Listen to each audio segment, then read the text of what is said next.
and of course the Indic Research Forum for having this, every few months, this very important exercise of brainstorming and trying to analyze how the situation is, especially when it comes to conflict within Pakistan and conflict that Pakistan is instigating within its country and outside its country.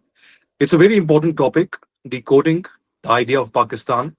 And this comes at a time, I'm sure when the organizers had, thought of organizing this, they had never imagined that we would be in a situation similar to what we were in Feb of 2019.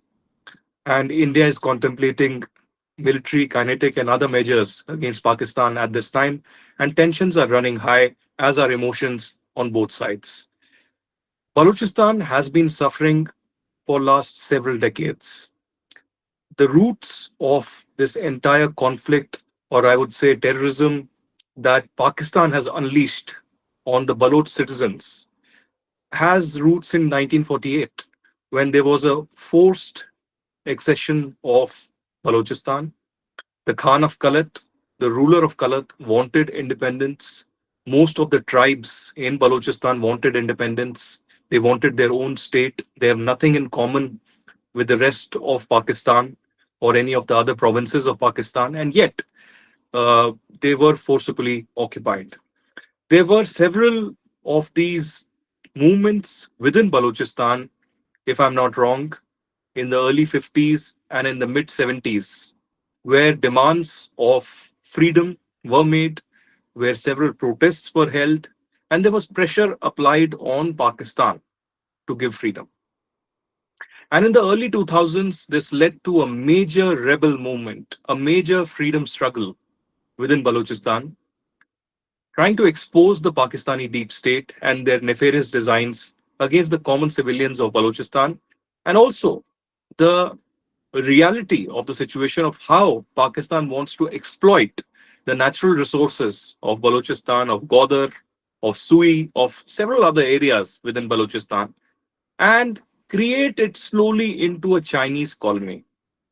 When we speak about Balochistan, when we speak about history of Balochistan, one cannot forget the ultimate highest sacrifice of Nawab Akbar Bukti, of Balich Mari in 2006, 2007, when they were forcefully killed, illegally killed by the Pakistani military.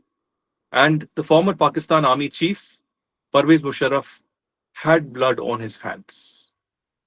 The entire operation that was conducted in Kolu is a painful reminder of how a peaceful struggle of the various tribes of Balochistan, of the civilians of Balochistan, was forcefully tried to crush by the Pakistan Army, Pakistan ISI, and various other agents of the state. Today, we are in a situation where this has led to a very big armed struggle, which is visible in front of the entire globe. Often, the Pakistani government, the Pakistani state, blames India, blames Afghanistan of, so-called support to the Baloch rebels. Why would Baloch rebels need support when their own struggle is so indigenous and they do not identify themselves with any other province, any other, ethnicity of Pakistan? So it's important to understand that be it the Bukti tribe, be it the Mengals, be it the Mari, they are they have a multi-pronged strategy. One of a peaceful struggle, a peaceful protest that is happening not just within Balochistan, but also in several other global capitals for years together. And on the other hand, an armed struggle led by several other groups, including the BLA, which is now launching attacks, particularly against the Pakistan Army and the Pakistani deep state and the ISI, and of course the Frontier Corps and various militias of the Pakistani deep state operating within Balochistan. It's important to also make the larger world and researchers who are studying the Pakistani conflict understand that there is a huge difference between the terror groups that are safely sheltered, nurtured in the backyard of Pakistan and groups like BLA and others. Yes, killing people is not justified. and violence is not justified. But when you crush people, when you do not give them fundamental rights, when you do not, let them survive on their own, rights and duties and etc. that are granted by the so-called constitution, then of course, what other way do those people have but to pick up the gun? So we need to understand that at this particular moment, as we are speaking, there is a massive protest underway for last several weeks by the Balochistan Yakjati Committee, which is led by Maharang Baloch. And just a few weeks ago, Maharang Baloch and several other leaders, including Sami Baloch and others, were forcefully arrested by the Pakistani state and are locked up inside a prison right now. This is another strategy to scuttle the entire justified movement of the Baloch people. Maharang Baloch, along with several others, are now having a hunger strike inside the Pakistani prison. There have been several attempts made to crush Maharang Baloch as well. She was being awarded in New York, if I'm not wrong, and on her way to the airport, when she was told that she cannot exit Pakistan. And when she left the airport on way to Balochistan, along with another friend of hers, she was stopped by the ISI. Her passport and phone were taken. And in midnight, on a dark street, her car was taken away and they were left alone on that particular street. This is the strategy of Pakistan to crush women leaders who do not fear them, who do not fear the Pakistan Army Chief Asim Munir or any of the other people who are threatening them continuously. So as of now, I think in the last 3 years in particular, I've seen a trend of this uprising gaining massive momentum. Even yesterday, there's been a huge attack at an highway in Quetta, where at least 10 personnel of the Pakistan Army have been killed in an IED. And of course, one cannot, you know, speak more about the Jafar Express attack or the kidnapping that happened, where an entire train was abducted by the Baloch rebels and it made global headlines all across. And one of the reasons that the Pahalgam terror attack took place, according to the Pakistan media and Pakistani analysts, is because of the so called Jafar Express attacks, because the Pakistani state blames India for it. How long will the Pakistani state remain in denial or continue with this propaganda is anybody's guess. When the Pulwama terror attack happened, we had imagined that after Balakot, there will be changes, there will be a strong message, and Pakistan will think twice before acting again. But one needs to understand that it is in the DNA of the Pakistan army and the deep state to conduct terror attacks, be it against innocent Kashmiris and security forces and civilians in India's Jammu and Kashmir, or be it their so-called own citizens. They call them own citizens, they are not, in Balochistan, or in Khyber Pakhtunkhwa, or in Karachi and other places. So that's why the Baloch people today are not just suffering, but they're exhausted. They're losing their patience. And that's why now we see over the last few years, women, Baloch women who are educated, who have kids, who have a family, who have a future, coming out and becoming suicide bombers. Imagine what's happening in Balochistan. And they're targeting especially not just the Pakistani forces, but also Chinese engineers and Chinese infrastructure agents in that entire region. I think back in 2022, I went on a mission to make a documentary series on Balochistan titled Balochistan Bangladesh 2.0 question mark. I couldn't go to Balochistan because, as you all know, that the international media is banned from going to Balochistan and reporting facts, as is the case with Pakistan-occupied Jammu and Kashmir, as is the case with many other areas within Pakistan. You cannot move an inch until you have a permission from the Pakistani army, or if you are paid by the Pakistan army, then of course you can go anywhere. So I made a documentary by hiring a team in Balochistan, and the former ISPR chief Asif Ghafoor was the corps commander of Quetta at that particular time. Under his nose, I hired a team in Balochistan who went all across from Gwadar to Sui to Turbat to, of course, Quetta and other places and made this documentary. And we had a series of documentaries over a few months. It was a three-part series that I made. And what the Pakistani government did was, one, to write to Twitter and ask them to ban my account and delete the documentary because I was a criminal in their eyes, not a journalist expressing the reality of Balochistan. And of course, the Federal Investigative Agency (FIA) of Balochistan filed an FIR against me for making that documentary exposing facts of Balochistan. And this is what Balochistan has done over the years. So it's very important that we speak up. I also want to refer here to what happened back in 2016.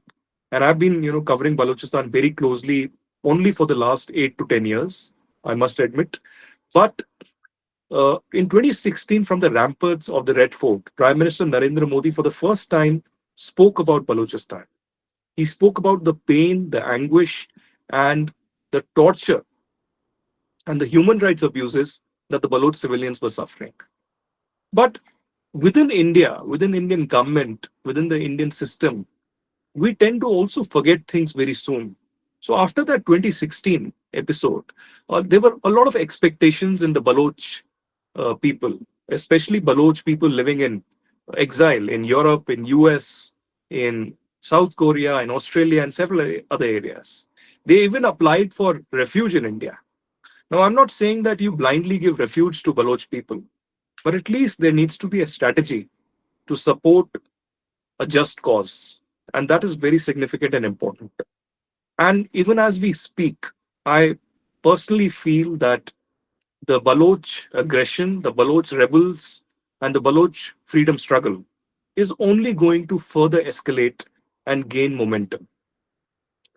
Uh, of course, UN Human Rights Council often speaks about what's happening in Balochistan. There are activists from Balochistan who speak inside that. But why has the United Nations also failed to speak for Baloch people, to give them an audience, to actually pressurize Pakistan? And the Western countries can pressurize Pakistan to stop this, behavior of creating Balochistan into the killing fields of the ISI and the Frontier Corps. I think it's high time that the global community needs to speak up for Balochistan and also tell the world of how the Chinese are creating Gwadar and a lot of other places within Pakistan as their colony, extracting natural resources. And when we know that the Baloch people have the first right to it, we of course know what has also happened to the CPEC, the China-Pakistan Economic Corridor, with a lot of propaganda, etc., a decade ago about CPEC, and now China is increasingly realizing the mistake, and of course getting no returns financially and otherwise on it. Now the Chinese or the Pakistanis may call each other iron brothers, but the reality is that there is no revenue coming out of it. It's a one-way street where the money is going. So there's an increasing realization within China as well that while for strategic reasons they stand with Pakistan and may continue to, but there is a growing frustration with what's happening on ground. Pakistan unable to provide security to Chinese engineers, Chinese teachers, or any Chinese citizens in Karachi, in Balochistan, in other places across Pakistan. So I think it's important for research forums like the Indic Forum and several other think tanks to speak about what's happening in Balochistan because the media is not allowed to. The Pakistani media, whoever raises voice of Balochistan, I know one person, Taha Siddiqui, who had done so, and he was attacked. He was almost about to be killed when he fled Pakistan. So that is the situation down on ground in Pakistan. And I must, towards the end, before I end, tell you that it's very upsetting that the Western media often also ignores the plight of Balochistan. We do see some articles here and there forcefully in The Guardian or the Washington Post or BBC, but there is no greater coverage of how every single day the Pakistani army and the ISI is killing Baloch people, of how the Baloch are rising up, even though there are so many pressures that are involved. So the hypocrisy and the double standards of the Western press are also out and open. Lastly, I think the Western powers, especially the United States, needs to realize of how the Pakistani deep state has been bluffing them for years. From keeping Osama bin Laden in a shelter of the Pakistani army in Abbottabad, to keeping the Taliban for years together, giving them a safe shelter, and having snakes in their backyard, nurturing them for years together, and then expecting, of course, that the Taliban will work as the team B of the Pakistan army. But the same DGISI who mocked India from a hotel in Kabul with a cup of tea is today inside prison and has been court martialed. This is the reality of Pakistan. Only the current Pakistan army chief decides the future course of Pakistan, nobody else. And he has the power to not just lock up Imran Khan, but do anything with the former army chiefs and ISI chiefs, or anybody for that matter, in the Pakistani state. There is no rule of law. The only rule is of the people sitting in Rawalpindi GHQ. So the Western powers need to realize that when the Afghan peace deal was happening, they were bluffed and they were fooled. And nobody will forget those embarrassing visuals of the US transport aircrafts leaving with the Afghans hanging on them. This is, I think, very embarrassing for the United States, more embarrassing from what happened in Vietnam. And in Pakistan, before US faces further embarrassment, it's important for them to realize that Pakistan deep state is a disease. It's a cancerous disease. And if you do not tackle them militarily and strategically, and of course, financially and economically, then there will be consequences where not just India will suffer this terrorism, not just Afghanistan will suffer this terrorism, but I think the global community will. And a lot of terror attacks, often that happen globally, have their roots somehow or the other in Pakistan. So the Western powers need to recalibrate their strategy when it comes to Pakistan. I'm glad that Tulsi Gabbard made that statement that she stands with India when India goes to hunt down the terrorists behind the Pahalgam terror attack. I think on Balochistan as well, the US intelligence, the US diplomats need to have a strategy and communicate with Baloch leaders, be it Gullai Ismail, who is, of course, in US, or Mahrang Baloch, and now pressurize the Pakistani state to immediately, release Mahrang Baloch, Sami Baloch, and several others who have been forcefully captured and are suffering human rights violations inside the Pakistani prison. Thank you very much. Thank you, Aditya. I must